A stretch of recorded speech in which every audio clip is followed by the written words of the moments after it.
Pakistani family reaction में उम्मीद करता हूँ आप सब खैरियत से होंगे, जाओगे, खुश होंगे, आबाद। तो यार मेरा नाम आजाद है। तो यार आज का वीडियो बहुत ही बड़ा होने वाला है क्योंकि ये जाहिल पाकिस्तानी भारत में घुस के मारेंगे मिसाइल। अच्छा हाँ, अब ये तो वीडियो वॉच करेंगे तब इसके बारे में पता लगेगा यार। ओरिजिनल वीडियो का लिंक आप लोगों को मिल जाएगा डिस्क्रिप्शन सेक्शन में। ये तो वॉच करेंगे कुछ तभी एंड में क्या पाएंगे, तो जल्दी से वॉच करते 3, 2, 1 एंड स्टार्ट। बहुत दूर की बात है और हमारा अजली दुश्मन उस सांप की तरह है जिसको जितना मर्जी दूध पिलाया जाए लेकिन वो डंक मारने से फिर भी बाज नहीं आता। भारत एक हास्य दुश्मन, उससे तो मैं इतनी सख्त नफरत है कि जिसकी इंतहा नहीं। उसको तो हमारा बच चले तो पूरे को उड़ा दे। सबसे पहले घबराना नहीं है। ओ तेरी खैर हमारा बस चले तो भारत उड़ा दे यार।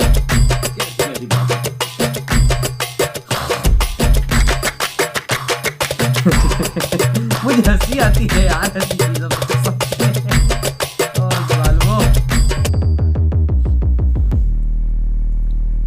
पिछले 7-8 दिन से जब से ये आटे का बहरान पाकिस्तान में शुरू हुआ है तब से मैं वीडियो बनाया जा रहा हूँ, कंटिन्यू वीडियो बनाया जा रहा हूँ और पाकिस्तानियों का मजाक बनाने में मुझे अंदर से खुशी मिलती है। ये भी ठीक है। बहुत सारे भाई मेरे को कमेंट करके जाते हैं, मुझे समझाने की कोशिश करते हैं कि हम हिंदुस्तानी हैं, हमारे अंदर इंसानियत है, हमारे अंदर मानवता है, हम दयालु है, हम परोपकार है, हमको किसी के ऊपर हंसना नहीं चाहिए। और नहीं तो क्या, मैं नहीं हंसता, आपकी बात सही है। मान लिए चलो आज के बाद मैं वीडियो नहीं बनाऊंगा, फनी वीडियो नहीं बनाऊंगा, इनके मजाक नहीं बनाऊंगा, लेकिन आपको ये रोती बिलखती कौम जिस पे आपको दया आ रही है, यही कौम आपके बारे में क्या ख्याल रखती है, पहले ये वीडियो जरूर देख लें। तेरी देखते इंडिया की जो फौज है वो बुज़दिल फौज है। क्यों यहाँ मुसलमानों के ऊपर जो जुल्म हो रहा है ना उसकी इंतहा नहीं है।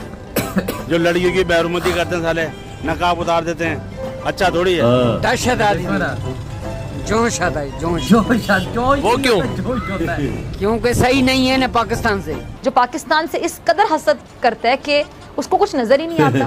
भारत को अंदाजा नहीं है कि उसका अपना घर जल रहा है और उसकी वजह कोई बाहर का दुश्मन नहीं बल्कि मोदी ही वो शख्स है जो अपने मुल्क को खुद तबाह करने पर तुला हुआ है। ये इंडिया के लोग देख रहे हैं, उन्हें पता चले हम कैसे तगड़े। देखो भाईजान, हमारे पास सबसे पहला ला इलाहा इल्लल्लाह मोहम्मद रसूलुल्लाह, सबसे पहला सुपर पावर यही है। उससे तो मैं इतनी सख्त नफरत है कि जिसकी इंतहा नहीं। उसको तो हमारा बच चले तो पूरे को उड़ा दे। अबे पहले हमारे दुश्मनों के सबसे बड़ा कट्टर दुश्मन ही वो खबीस है। इंडिया चाहे कितनी भी तरक्की कर सके ना, हम उसका इतना मुकाबला डट के करेंगे। हमारे पास इतने अच्छे अच्छे मिसाइल हैं और हमारे पास इतनी अच्छी फौज है और दुनिया से 1 नंबर पे हमारी फौज जा रही है। ऐसी सोच क्यों है आपकी कि आप कह रहे हैं कि उनको तबाही कर दें? भाई बहुत से मसले मसाइल हैं, बोल तो रहा हूँ ना आपको। अब मुल्क तबाह करेंगे तो वहाँ तो लोग भी रहते हैं ना, इंसान रहते हैं, और एक इंसान दूसरे इंसान को अगर कत्ल कर दे तो फिर तो आपको पता है यार। ये तो तुम्हें ही पता होना चाहिए कि वहाँ की अपना अब मुसलमानों पे कितना जुल्म करते हैं। मुसलमानों की मस्जिदें बंद कर दी, ये गलत बात है सर, ऐसा नहीं होना चाहिए। हिंदुस्तान के लिए पैगाम यही है भाई, उधर भी सबको जीने दो, जो वहाँ के हमारे मुसलमान भाई हैं उनको भी जीने दो, अक़लियतों को जीने दो। सर वो जितने मर्जी मिसाइल बना लें, जो मर्जी बना लें, चीज़ बना लें, हमारे पास जज्बा है, क्यों हम जज्बा को लेके आगे बढ़ते हैं। भारत को किसी दुश्मन की भला क्या जरूरत है, कोई जरूरत ही नहीं है। मोदी अपना गिरेबान अगर झांक कर नहीं देखता ना तो झांक कर देखता ही नहीं है, जिसकी वजह से आज भारत तबाही के दहाने पर पहुंच चुके हैं। दूसरों के इसे मुंह मारने की बड़ी गंदी आदत है। इससे हिंदुस्तान संभल नहीं रहा है। देखें जरा अपने हालात कि अपना मुल्क इसे संभलता नहीं है और दूसरों को तबाह करने की एक ख्वाब देख रहा है ये। यानी खुद ना खेलना और ना दूसरों को खेलने देने वाली पॉलिसी पे अड़ा हुआ है। अच्छा, पाकिस्तान को FATF की ब्लैक लिस्ट में धकेलना भी चाहता है ये। वो तो हिंदू लोग हैं, हम मुसलमान, हमारे पास जज्बा है, हम पीछे हटने वाले नहीं हैं, वो पीछे भाग जाते हैं। तो इंशाल्लाह हम डट के मुकाबला करेंगे। ये हिंदू है, ये गैर मुस्लिम है, इसका ईमान नहीं है, ये क्या बेईमान लोग। चलो अभी मैं अभी चैलेंज करता हूँ, मैं अभी चैलेंज करता हूँ, कोई भी गैर मुस्लिम लेके आओ, हमारा दाढ़ी चिट्टा है वो जवान लेके आओ, हम उसको शिकस्त देंगे। हम उसको ऐसी लिकार मार के गैर मुस्लिम को, चाहे वो पाकिस्तानी हो, चाहे वो इंडियन हो, चाहे वो इसराइल हो, कोई भी, हम उसके लिकार मार के उसको हम बताते हैं चलो तुम लिकार को फार करवा दो। हम हालांकि हमारा दाढ़ी चिट्टे फिर भी हमारा ला इलाहा इल्लल्लाह मोहम्मद रसूलुल्लाह इसके अंदर है। इतने हम पाकिस्तान के शेर हैं, हमारी फौज तो अलग रहेगी और हमारे जैसे शेरों से इंडिया मुकाबला करके देखे हम अपने जैकेटों के साथ बम बरूद बन के उनके अंदर बढ़ जाएंगे तो भाई मार देंगे उनकी। इंसानियत मोदी जैसे 2 नंबर शख्स पर थू थू कर रही है, लेकिन जिसने कहते हैं ना कि शर्म बेच खाई हो, उसे भला क्या असर होगा। और दूसरी तरफ पाकिस्तान जैसा मुल्क जो मनी लॉन्ड्रिंग के खिलाफ, करप्शन के खिलाफ, दहशतगर्दी के खिलाफ ठोस इकदाम उठा रहा है। पाकिस्तान वो मुल्क जो मुल्क से दहशतगर्दी खत्म कर चुका है। पाकिस्तान वो मुल्क जिसने दहशतगर्दी के खिलाफ अजीम कुर्बानियां दी, इसके बावजूद FATF की तलवार इसके सर पर लटक रही। तो आप मुझे ये बताइएगा कि हम इंडिया से आज तक 4 जंगें लड़े हैं, 4 जंगों की शुरुआत किसने की और जीता कौन है? सर अल्हम्दुलिल्लाह 4 जंगों में से तो ऑलमोस्ट पाकिस्तानी जंगे जीता है, ठीक है। हमने सिर्फ उनको जहाँ पे हमने देखा कि हमसे ज्यादती ना हो जाए, उनका नुकसान ना हो जाए, ठीक है, वहाँ पे हमने सरेंडर कर दिया, अल्लाह की माफ कर दिया। और उन्होंने इस चीज का इशू बना के जी हम जीत गए, हम जीत गए, हम जीत गए। भाई आप जीत नहीं सकते, आपकी औकात नहीं है, आप मुसलमानों से जीत सकते नहीं लोग। कहाँ से आ गए? तो क्या हमें इंडिया से आटा लेना चाहिए? क्या इंडिया से मांगना चाहिए आटा या नहीं? इंडिया से आटा लेने से बेहतर है कि हम खुदकुशी कर लें। सर कैसे? जब हमारा सबसे बड़ा मुल्क दुश्मन टमाटर तो उसके हम खाते रहे हैं, दवाइयाँ तो खाते रहे, मुसलमान है, हमने ये खिता हासिल किया था ला इलाहा इल्लल्लाह मोहम्मद रसूलुल्लाह के लिए। हाँ, तो इंसानियत का प्रचार करने वाले मेरे भाइयों, जो तुमने मुझे भर भर के ज्ञान दिया है, अब मुझे ज्ञान दीजिए और मुझे बताइए कि अब मुझे इन पाकिस्तानियों के साथ में क्या करना चाहिए। अब आपको जैसा उचित लगे, आपका असीमित ज्ञान कमेंट सेक्शन में मुझे दीजिए, जिसे मैं ग्रहण करके अपने आगे का मार्गदर्शन तय करूँगा। लेकिन हकीकत तो ये कौम कभी भी दया की पात्र नहीं है।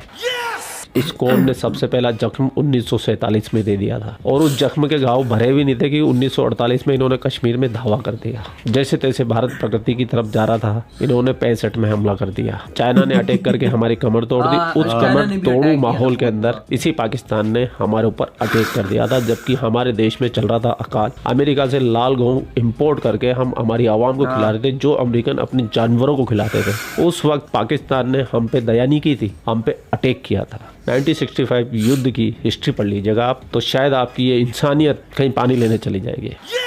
फिर इन्होंने 71 किया, फिर इन्होंने पंजाब में आतंकवाद फैलाने की कोशिश की, फिर इन्होंने जम्मू कश्मीर को हाईजैक करने की कोशिश की, वहाँ आतंकवाद को पनाह दी, अपने जिहादियों को ट्रेन कर करके कश्मीर में भेजा, कश्मीर को आग लगा दी, बेचारे मासूम कश्मीरियों को उनके घर से निकाल दिया। तब इंसानियत कहाँ थी इन लोगों की? एक भी बोला नहीं। मेरे भाई, ये बाबा कौम है, आसमानी कौम है, ये दया के पात्र नहीं है ये। और दया की अगर कोई पात्र है तो वो हिंदुस्तानी आवाम है। हिंदुस्तान में भी बहुत सारे गरीब है, अगर आप उनकी सहायता कर सकते हैं तो वो ज्यादा अच्छा रहेगा। अभी जमाना आ गया 5 जनरेशन वॉर का। इसको जितना आप डोमिनेट कर सकते हैं आप उसको कीजिए। आपको इंसानियत दिखानी, मेरे अंदर भी बहुत इंसानियत है। मैं कबूतरों को दाना खिला के आता हूँ, गरीबों को कंबल बांट के आता हूँ, खाना खिला के आता हूँ, वृद्धाश्रम जाता हूँ, अनाथ आश्रम में जाता हूँ, डोनेट करता हूँ पैसे।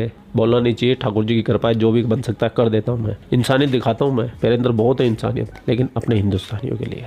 शायद आपको मेरी बातें गलत लग रही हो, लेकिन मेरी सोच यही है, मैं ऐसा ही हूँ। अब आप मेरे बारे में क्या राय बनाते हैं वो आपकी। इधर ये वीडियो आता यार यार किसी की अपनी होती है, लेकिन यार ये पाकिस्तानियों की अलग अलग सोचें ना यार, इनको अपनी ये सोचें ठीक करनी पड़ेंगी।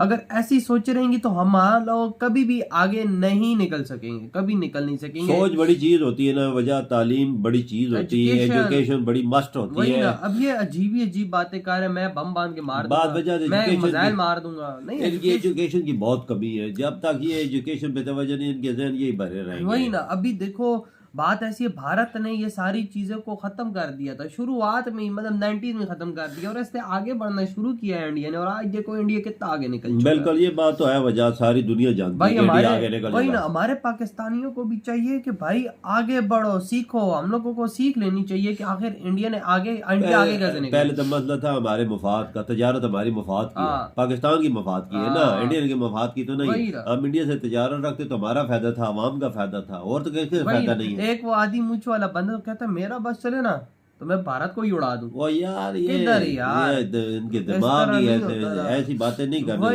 इंडिया का बंदे कोई इंटरव्यू दे रहा होता है, ऐसी बातें करता है जालाना। एक कसम से एक बात करूं, मैंने आज तक इंडियन लोगों में से मतलब 99% जितने भी मैंने उधर के लोगों के इंटरव्यू सुने हैं ना, उन्होंने अच्छी बात की। अच्छी, उन्होंने कभी बोला है कि हम ऐसे बम बांध के पाकिस्तान में चढ़ावा कर देंगे? वही ना, उन्होंने तो कभी नहीं बोला यार, कभी भी नहीं बोला। हालांकि उनको भी पता है कि यहाँ पे भी मिनॉरिटीज का ख्याल नहीं रखा जाता, लेकिन वही बात मेरी बात गौर से सुनो, एजुकेशन मस्ट है उधर, एजुकेशन उन्होंने हासिल की, उनको फजूल बयान ही नहीं देते। वही ना, लेकिन ये है कि हमारी कौम को चाहिए कि एजुकेशन की तरफ चले, और इन चीजों को हमें छोड़ना पड़ेगा। जब तक इन चीजों को छोड़ेंगे नहीं, पाकिस्तान आगे नहीं बढ़ सकता।